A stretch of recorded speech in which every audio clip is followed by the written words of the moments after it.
Pour quiconque regardait de l'extérieur, ma vie ressemblait à une page de magazine. Une belle maison dans une banlieue résidentielle, un mari avec une bonne situation, une belle-mère bénévole à la paroisse tous les dimanches. Les gens m'arrêtaient au supermarché pour me dire « Tu as tellement de chance, ma chérie. Tu es vraiment bien tombée. » Je souriais à chaque fois. J'étais très doué pour sourire. Mon mari, je l'appellerai mon mari parce que c'est ce qu'il était, même s'il a oublié qu'il m'a demandé en mariage un mardi. Pas un mardi spécial. Pas notre anniversaire de rencontre, ni mon anniversaire, ni même un week-end. Un mardi de février sur le parking d'un restaurant Hippopotamus parce que nous venions de dîner et qu'il a prononcé ces mots presque comme s'il me demandait de lui passer le sel. Je crois qu'on devrait se marier. J'ai dit, oui. Je ne sais pas pourquoi Jeanne ait encore honte aujourd'hui. J'avais 28 ans. J'avais un travail que j'adorais, chef de projet dans une agence de communication de taille moyenne en plein centre-ville. J'avais mon propre appartement, petit mais à moi, avec une fenêtre qui captait parfaitement la lumière de l'après-midi. J'avais un compte épargne, un abonnement à la salle de sport dont je me servais vraiment, et un groupe de copines qui me faisaient rire à en avoir mal au ventre. Moins de 18 mois après avoir dit oui sur ce parking, je n'avais plus rien de tout ça. Ce n'est pas arrivé d'un coup. Ça ne se passe jamais comme ça, n'est-ce pas? C'était de petites requêtes, de petites suggestions. Ma belle-mère, Chantal, pensait que ce serait plus logique financièrement si nous emménagions dans la maison familiale. Elle avait de la place, nous pourrions économiser pour acheter notre propre maison. Mon mari trouvait que c'était une excellente idée. Je pensais que c'était temporaire. J'ai emballé les affaires de mon appartement et je me suis dit 6 mois, peut-être 1 an. C'était il y a 3 ans. Le travail a suivi. Pas parce qu'on m'a licencié, mais parce que ma belle-mère avait besoin d'aide à la maison, parce que les horaires de mon mari étaient imprévisibles, parce que quelqu'un devait être présent. Tu pourras toujours reprendre le travail plus tard, a dit mon mari. On gagne assez. Il a dit ça avec tellement de bon sens. Il disait tout avec tellement de bon sens.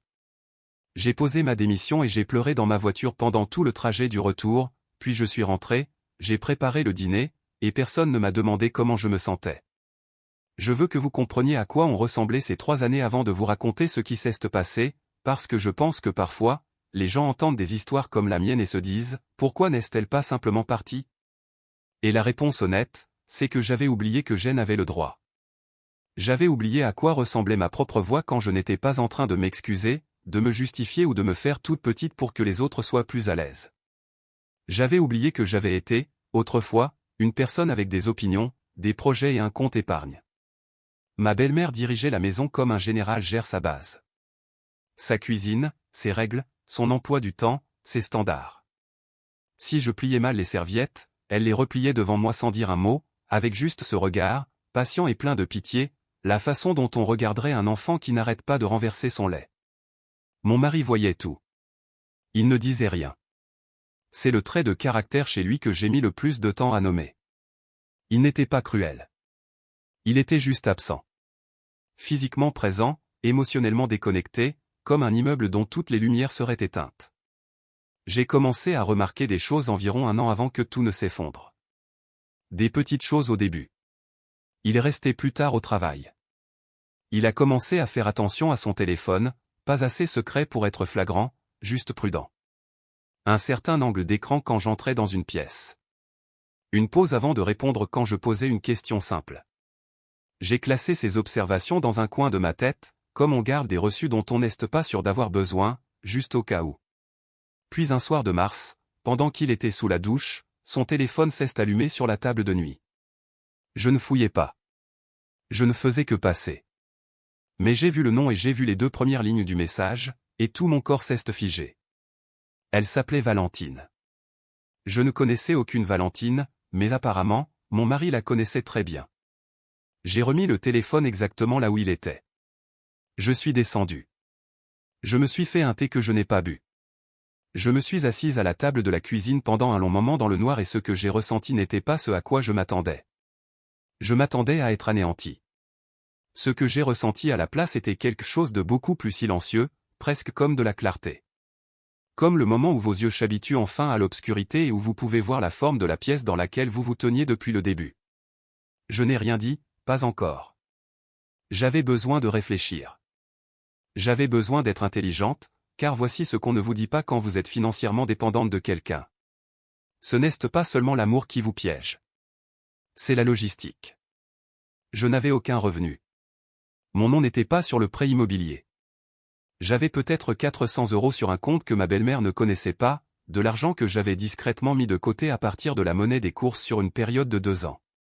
400 € et un diplôme universitaire qui prenait la poussière depuis trop longtemps.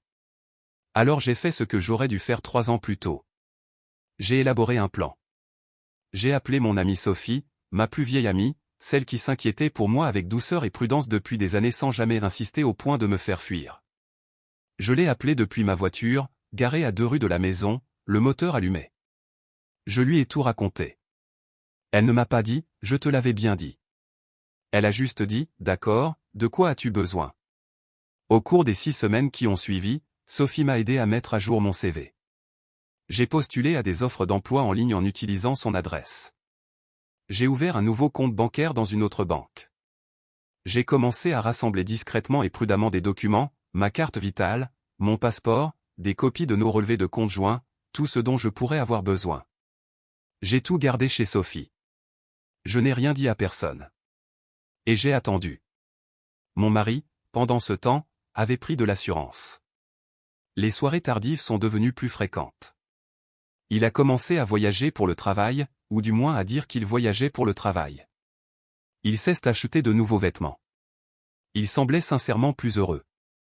Ce bonheur particulier d'un homme qui pense qu'il est en train de s'en tirer à bon compte. Ma belle-mère a remarqué son changement et l'a attribué à une baisse de stress au travail. J'ai hoché la tête, j'ai débarrassé les assiettes et je n'ai rien dit. Puis un jeudi soir, mon mari est rentré à la maison, s'est assis en face de moi à la table de la cuisine et a dit, avec ce calme raisonnable et exaspérant qui le caractérisait, qu'il avait invité une collègue à séjourner dans la chambre d'amis pendant quelques semaines. L'entreprise qui gère son immeuble fait des travaux de rénovation, a-t-il dit. Elle avait besoin d'un endroit temporaire. J'espère que ça ne te dérange pas. Je l'ai regardé pendant un long moment. Bien sûr, ai-je dit, tout ce qu'il te faut. Ses épaules sont retombées d'1 centimètre, soulagé. Il s'était préparé à une dispute, ai-je réalisé. Il ne me connaissait plus très bien. Valentine est arrivée un samedi après-midi avec 2 valises de créateur et ce genre de confiance naturelle qui vient du fait d'être très belle et de le savoir depuis longtemps. Elle avait peut-être 30 ans, les cheveux bruns, le genre de sourire qui n'a pas le même effet sur un mari que sur une épouse. Ma belle-mère a été sous le charme en environ 4 minutes. Elle a dit que Valentine lui rappelait quelqu'un sans dire qui. J'ai pensé à faire remarquer que Valentine ne lui rappelait personne qui avait sa place dans cette maison, mais j'ai souri à la place. Cette première semaine a été un type d'humiliation particulier que je ne décrirai pas entièrement parce que je ne veux pas lui accorder plus d'importance qu'il n'en mérite. Il y a eu des regards échangés à travers la table du dîner que j'étais censé voir. Il y a eu des commentaires, des remarques douces et plausibles sur ma cuisine, mes vêtements, mon manque apparent d'ambition. Ma belle-mère a commencé, subtilement, à s'en remettre à Valentine lors des conversations sur la maison, de la façon dont elle ne s'en remettait autrefois qu'à elle-même. Mon mari riait aux blagues de Valentine de cette manière détendue et sans filtre dont il n'avait pas ri avec moi depuis des années. J'ai souri. J'étais toujours très doué pour sourire. Ce qu'aucun d'eux ne savait, c'est que le mercredi précédent, j'avais accepté une offre d'emploi. Directrice marketing dans une agence à l'autre bout de la ville, avec plus d'ancienneté et un meilleur salaire que le poste que j'avais quitté il y a 3 ans. La date de début était dans 3 semaines. Sophie et moi avions trouvé un appartement, abordable, près du travail, disponible le 1er du mois. J'avais parlé, brièvement et discrètement, à une avocate spécialisée en droit de la famille, une femme très calme nommée Maître Béatrice qui portait des lunettes de lecture sur une chaîne perlée et qui parlait de la séparation des biens comme d'autres parlent de la météo, de manière factuelle, en mentionnant de temps en temps à quoi s'attendre. Tout était en place. J'attendais le bon moment. Ce que je n'avais pas prévu, et je veux être honnête à ce sujet parce que les meilleures parties de cette histoire ne sont pas de mon fait, c'était Maxime. Maxime était le cousin de Sophie. Je l'avais rencontré une fois à sa fête d'anniversaire 2 ans plus tôt, avant que je ne me renferme tellement dans cette maison que je ne cesse d'aller aux anniversaires. Il était en ville pour le travail et logeait chez Sophie pour le week-end. Quand je suis passé un samedi pour déposer des documents, il était dans la cuisine en train de préparer du café et nous avons parlé pendant 1 heure et demie à la table sans que ni l'un ni l'autre ne voie le temps passer. C'était facile de parler avec lui. Il était drôle sans essayer de l'être. Il me posait des questions et écoutait vraiment les réponses. J'ai conduit pour rentrer chez moi en ressentant quelque chose que je n'avais pas ressenti depuis si longtemps que j'avais presque oublié que ça portait un nom, je me sentais moi-même. Je veux être clair sur ce que Maxime était et n'était pas. Il n'était pas une relation pansement. Il n'était pas un plan. Il n'était pas un moyen de pression. Il était une personne qui m'a traité comme si je valais la peine qu'on me parle, et à ce moment précis de ma vie, c'était presque choquant de rareté. Nous avons échangé nos numéros. Nous nous sommes envoyés des SMS. C'était nouveau et prudent, et aucun de nous ne précipitait les choses. Mais quand tout s'est passé, il était là. Et ça compte. 2 semaines après l'emménagement de Valentine, ma belle-mère a annoncé qu'elle organisait un petit dîner, quelques voisins, un ami de la famille, une occasion pour tout le monde de mieux faire la connaissance de Valentine, comme si le reste d'entre nous avait besoin d'une occasion formelle pour quelque chose qui se passait dans ma cuisine depuis 14 jours. J'ai accepté parce que j'acceptais tout à cette époque-là. Et j'ai aussi accepté parce que j'avais réalisé, quelque part dans le silence de la semaine précédente, que ce dîner allait être le moment idéal. J'ai envoyé un message à Maxime. Je lui ai expliqué, brièvement, honnêtement, que j'allais fermer un chapitre de ma vie et que j'aurais bien besoin d'un visage amical. Il n'a pas posé beaucoup de questions. Il a dit, à quelle heure? Je lui ai dit 19h30, un peu après le début du dîner, parce que je voulais qu'il franchisse la porte exactement au bon moment. Je ne savais pas à quoi ressemblerait le bon moment. J'avais confiance en ma capacité à le reconnaître. Le dîner s'est déroulé exactement comme je m'y attendais. Valentine portait une robe rouge. Ma belle-mère avait préparé son fameux bœuf bourguignon, qu'elle n'avait pas cuisiné pour mon anniversaire depuis 3 ans. Mon mari a servi le vin de Valentine avant le mien. Les voisins étaient chaleureux et complètement inconscients de la situation, parlant du nouveau lotissement près de la nouvelle rocade et se demandant si l'école primaire allait avoir de nouveaux terrains de foot. Je me suis assise à la table que j'avais mise et j'ai mangé la nourriture que j'avais aidé à préparer en regardant mon propre mariage se dérouler sans moi et je me suis dit, bientôt. À 19h25, mon téléphone s'est allumé, Maxime était dehors. Je me suis levé, j'ai essuyé ma bouche avec ma serviette et j'ai dit que j'avais oublié que j'avais invité un ami ce soir. J'ai dit que j'espérais que ça ne dérangeait personne. Les yeux de mon mari se sont brièvement posés sur moi avec quelque chose qui ressemblait à de la surprise. Ma belle-mère m'a regardé comme si je venais d'annoncer que j'allais réorganiser les meubles. Valentine n'a rien dit. Elle regardait son verre de vin. Je suis allé à la porte d'entrée et je l'ai ouverte. Maxime se tenait sur le pas de la porte en veste, tenant une bouteille de vin que je ne lui avais pas demandé d'apporter, et il a souri quand il m'a vu de la manière dont les gens sourient quand ils sont vraiment contents de vous voir. Je me suis écarté et j'ai dit, entre. Et il l'a fait. J'ai observé Valentine de l'autre bout de la pièce. Je l'ai observée comme on observe quelque chose dont on veut se souvenir précisément, comme on regarde la fin d'un film qu'on sait qu'on n'oubliera jamais. J'ai vu son regard se lever quand nous sommes retournés dans la salle à manger. J'ai vu ce coup d'œil se transformer en un regard fixe. J'ai vu la couleur de son visage changer, non pas vers le rouge, mais vers quelque chose de plus intéressant, une sorte de pâleur blême et coincée, comme si elle venait d'entendre un bruit qu'elle ne pouvait pas expliquer. Puis elle l'a dit doucement, pas un cri comme je l'avais imaginé, mais un mot qui est tombé dans la pièce comme quelque chose de lourd.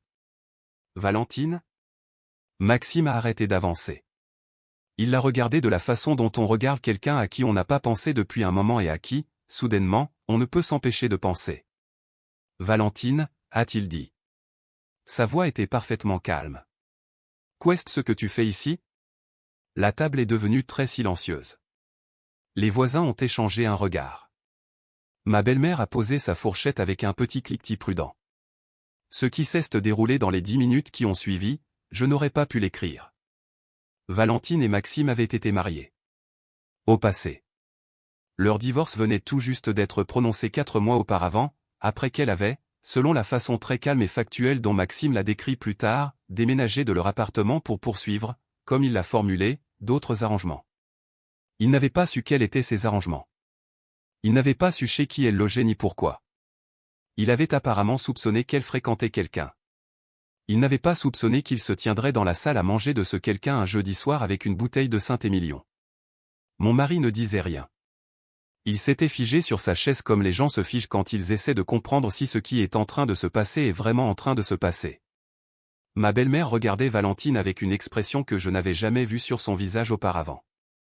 Une incertitude lente et scrutatrice, comme des fondations qui découvrent qu'elles reposent sur un sol meuble. Valentine s'est levée de table.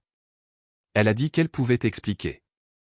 Elle a regardé Maxime, puis mon mari, puis ma belle-mère, puis juste une fois, brièvement, elle m'a regardé. Je lui ai rendu son regard agréablement. Je dois utiliser les toilettes, a-t-elle dit, et elle est sortie de la salle à manger et 30 secondes plus tard j'ai entendu la porte d'entrée. Mon mari a repoussé sa chaise et s'est levé. Il a prononcé son nom une fois en direction de l'endroit où elle était allée.